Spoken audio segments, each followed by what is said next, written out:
Hi guys, and welcome to another episode of the VC Podcast. On today's episode, we'll be dealing with the question and the battles many creatives have. Why do you need to change your gear?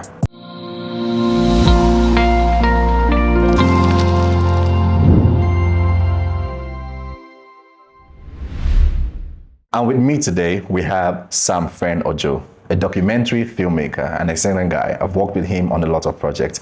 Hey bro, welcome to the channel. Thank you, bro. Thanks for inviting me. Yes, I feel honored. I am honored to have you here. I'm honored to have you here, and your work speaks for you. I've seen you. You are also an educational person. You teach and guide creatives on things that they need to know and understand, and that's why it's important for us to have you today on this topic. So, many creatives are dealing with the pressure of upgrading their gear, and you know this film gears, they don't make it easier. You buy one today, tomorrow they're bringing out another one, just the way the iPhone does, you know. So the question I have for you now is, why are creatives always tempted to upgrade their gears? Because most creatives, especially beginner filmmakers, because I will say this for a fact, you won't see a professional chasing gear. A professional like professional filmmakers or photographers, creatives in general. Even when it comes to graphic designing, you won't see them chasing gear. And the reason is there's an illusion that beginners have. There's an illusion of the reason I'm not as good as this person is because I don't have the gear they have. Or the reason my videos does not look like the latest video, or my video is not the best online, is because I don't have the best camera. You understand? And that is a lie. That is a lie. It's not always about your camera. When we say it's not about your camera, a lot of people will say, hey, what do you mean? But you have FX3, you have FX30, you have A74, you have But bro, it's not about the camera. I know we are still going to dive very well into this, but let me just leave it at that. Yeah. Not about the camera. And I believe you, because I'll see people using high-grade cameras but not getting the best quality. Some of them don't even understand how to use the one they have already before trying to upgrade to something else. I don't think upgrading your gear determines the quality you are going to achieve as a creative. For instance, let's say if you're a videographer. Now, when we are talking about gear, I mean, even sometimes a lot of video editors think if they have the fastest laptop in the world, they will be able to create the best edits. Yeah. You know, and for filmmakers, an example, one of the overlooked skill I see for beginners in the filmmaking industry is, let me say, lighting and audio. You're going to come on it. Filmmaking set, you're going to see red cameras, FX6. Then when you look at the audio they have, you just see one, no shade on Oliland M2S. You're just going to see Oliland M2S. There's no proper provision for, okay, I think we need to get the highest quality of audio from this set. I think we need to get the best lighting from the set. They invest so much in, sometimes even rent great cameras, but they don't even bother about the condition of the light, the light in the environment. And they think immediately they just, put that expensive camera, they are going to achieve great results. But it is not true. We've seen it a lot. Like, we've seen a lot of filmmakers, videographers fail. Every day I get DMs. In fact, on my way to this podcast, I was reading a DM and I was just smiling. And the guy was just like, yes, sir, I just got an FX3, but I'm not getting clients. Why? And I'm like, is it okay? Your client don't even know how much your camera is worth. Actually, see, some of my clients, I've been to events before. I shot an event for one of my clients, and I used an FX30.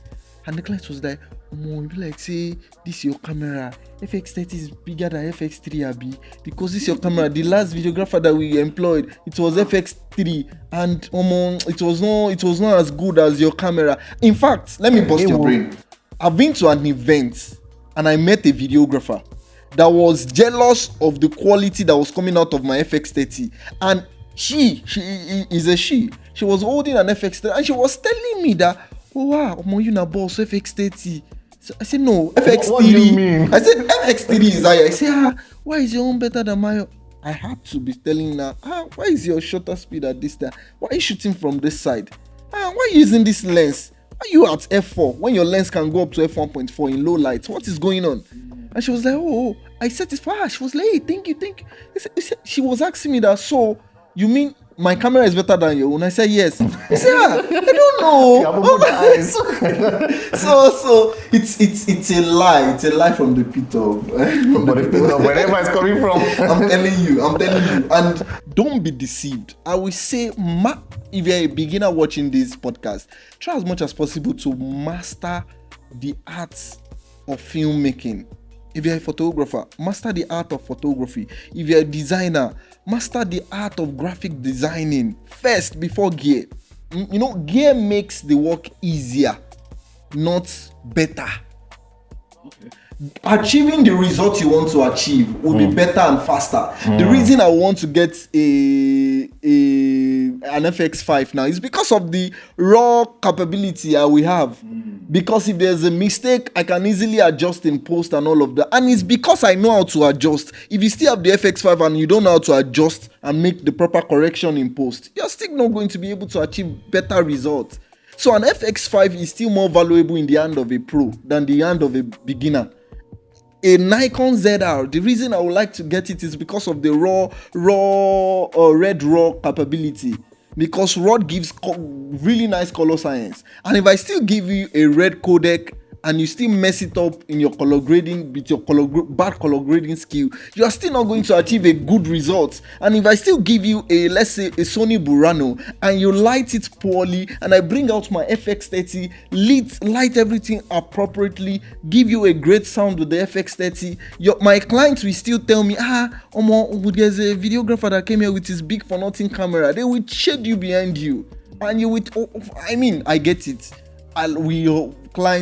We love to impress our clients with big gears. Yeah. And it's also very nice. Especially when clients is paying you very you want to come up with that big gear to show carry that money is not wasted. Yeah. Like it's really nice. Yeah. But make sure the result is as big as the gear.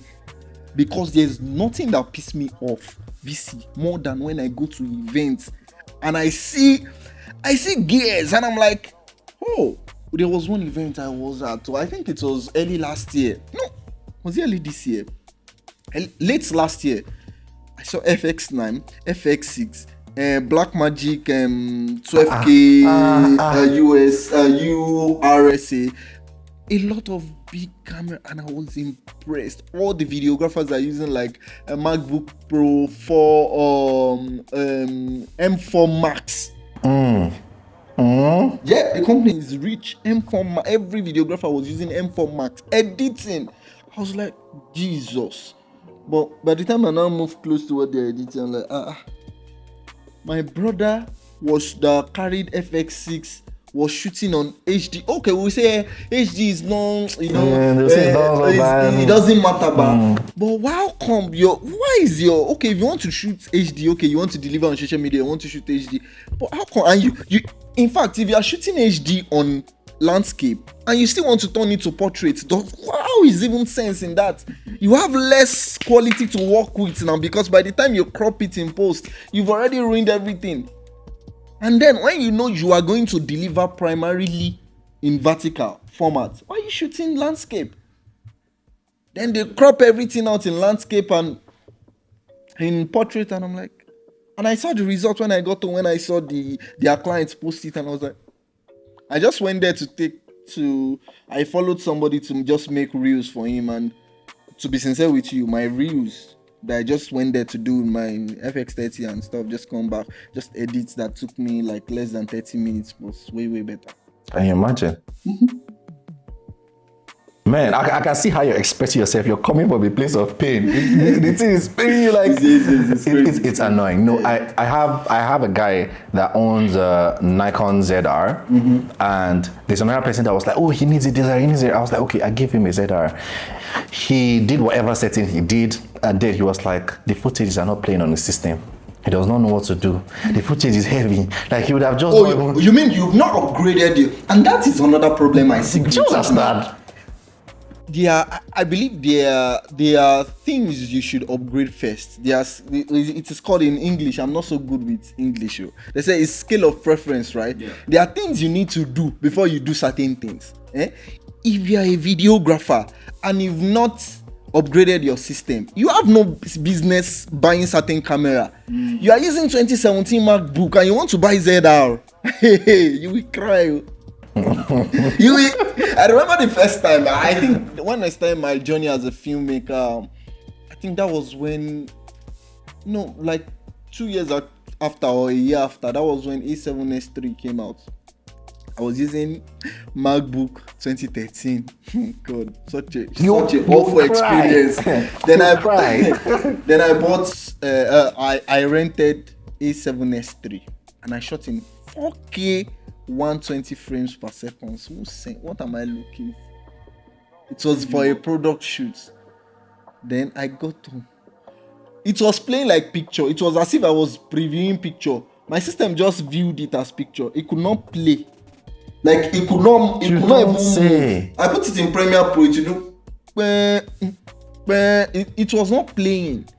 I had to go to my friend's studio, borrow the iMac, I think 2019 iMac 32 gig RAM to now render. I now put it there, color grade it, exported it to a format I can use to edit on my own system. So at the end of the day, what's the point? So there's scale of preference as a creative before you upgrade certain things. In fact, I would say when you make your first big money, the first thing you should upgrade if you're an editor and also a videographer is your system. Upgrade your PC, upgrade your Mac. Make sure you can edit the next camera you want to buy. Because what's the point of buying a camera that you cannot edit the footage from it? Or what's the point of buying a ZR and you are shooting in 1080p? Or you are not shooting in Red RAW? Buying a ZR and not shooting in Red RAW or Nikon RAW is like driving a Ferrari on 20 kilometer per hour or 10 kilometer per hour. That's crazy. Just go and buy Corolla, bro. I understand you completely, and I believe that answers the question, because I was going to ask you another question, like when is the right time to actually change your gear, but you answered it already. The right time to change your gear is when your ecosystem is prepared for it, when your existing editing setup, that's when you should buy a gear. And don't buy a gear until you've maxed out your current gear. If you have an FX3, for example, if you've not shot the highest quality that camera can shoot, if you've not maxed out the FX3, you have no business buying FX5. Why? You've never had any reason to even shoot. Let's say some people don't even shoot log. I don't know why. They don't have any reason to shoot, log or 4K 120 frames per second, maybe for wedding reels and stuff. You've not even done that with your FX3 yet. Now you are buying a camera that is shooting RAW, Sony RAW. For what? Just to be making talking head video. I shoot with an FX3. I shoot with an FX3, but you don't really understand what you're doing. especially, let's say I'm shooting RAW for a talking head video. Not for a client, just for my everyday social media. Like, where's the sense in that? What's in it? Like, nobody will even notice at the end of the day, because like, everything is still, it's not a run and gun situation, it's a controlled scenario. So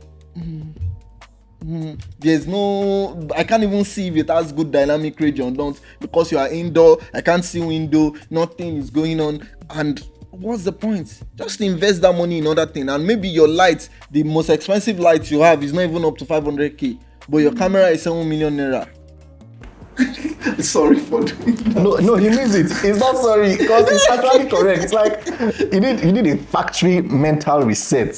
I see many creatives don't understand these things. Many people just want to start cinematography, filmmaking, or photography, and they want to use the latest gear. Same thing. Many people don't even know how to use the Osmo Pocket 3 very well, or the iPhone, but they're like, Osmo Pocket 4 has come out, let's get it. The FX5 has come out, let's get it. And I was even going to ask you. You keep answering my question before I will ask you. I was going to ask you, if someone has an FX30, when should be the time to upgrade? But you have answered that already, Seth. Okay. You have more to give me. I have more because I own an FX30, and that camera is, I would say, the best crop sensor hybrid camera in the market today. and it's very slept on. Like a lot of people are sleeping on the FX30. If you have an FX30, the only time I believe you should upgrade is if you are doing, let's say, things that are in extreme low light condition. When I mean extreme, I'm not saying all those Nigerian weddings that have lights everywhere. Because I use my FX30 for concerts, I use it for wedding, like low lights. Yeah. You can get affordable f1.2 lenses for 600k for your FX30. And people buy FX3 and they put G Master 24-70 f2.8. Meanwhile, with FX30 f1.2 in low light, you will be surprised that it will compete with FX3. I'm not talking about the 12,800 though. And you will even be surprised that with every processing in DaVinci Resolve, a lot of time that 12,800 is overrated a lot of time if you are not shooting in extreme low light condition.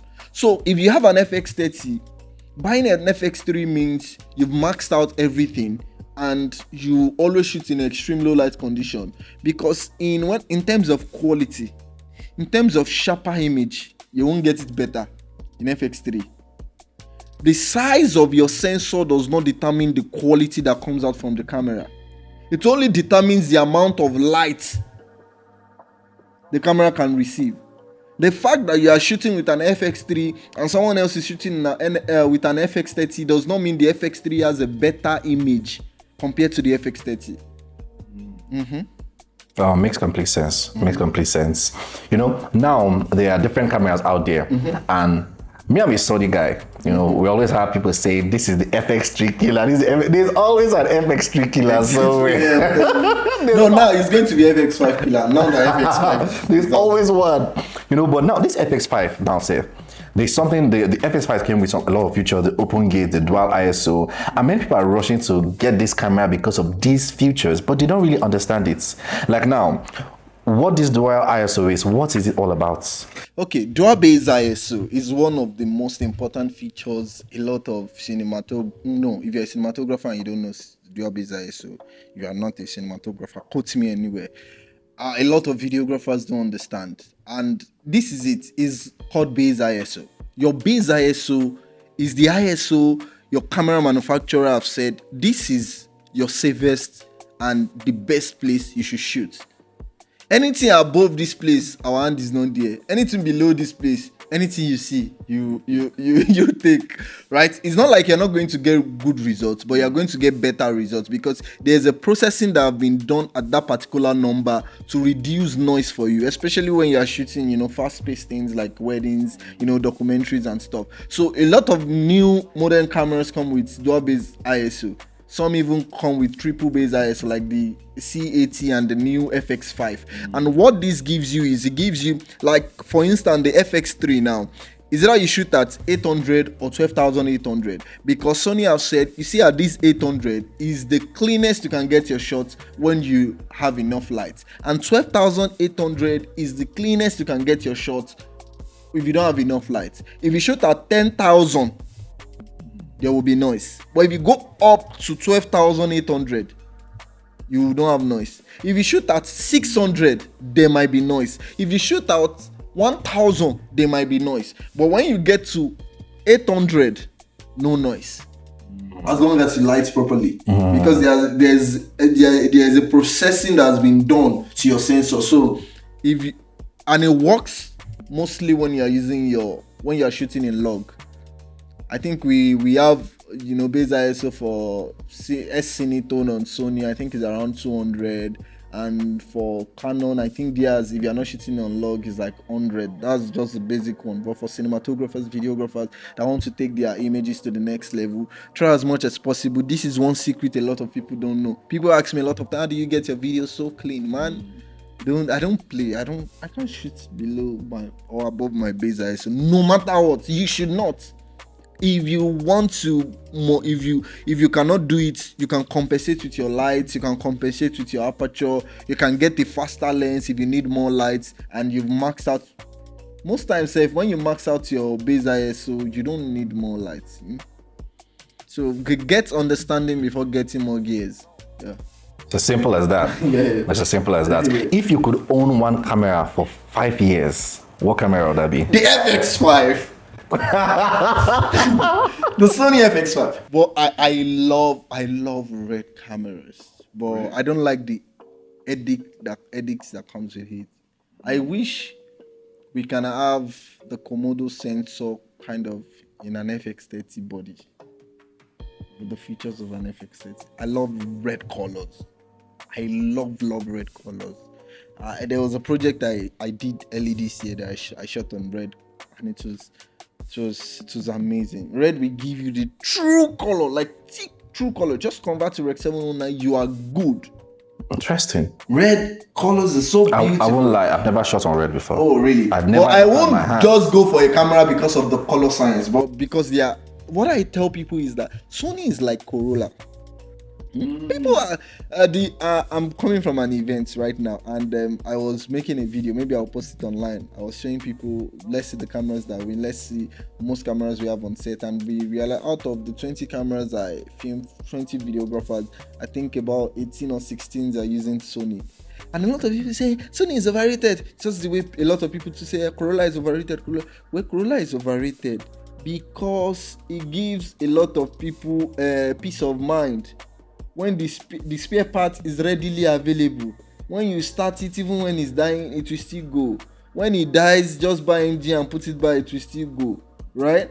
Sony is like the Corolla of the camera industry. They are very reliable. They give you what you need, not what you want. That's why Sony delayed the open gates.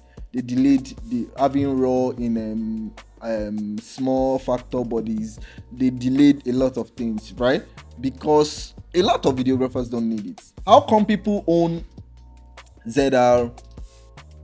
You know, a lot of people own ZR and they still go to their FX3 because with ZR, for you to max out the usability or the capacity of ZR, you have to compensate with your memory card. If you want to shoot Red RAW, you can't shoot an entire event with even M RAW is not as easy to work with like the S-Log 3 on the normal XAVCA, right? XAVCA is one of the sweetest image codec to work with. Just slap on your LUTs, do tweaking, color grading, you are good. And that is why around the world, a lot of production companies prefer Sony because of the ecosystem there. The lens ecosystem is very superb. Just, you can and it allows you to grow.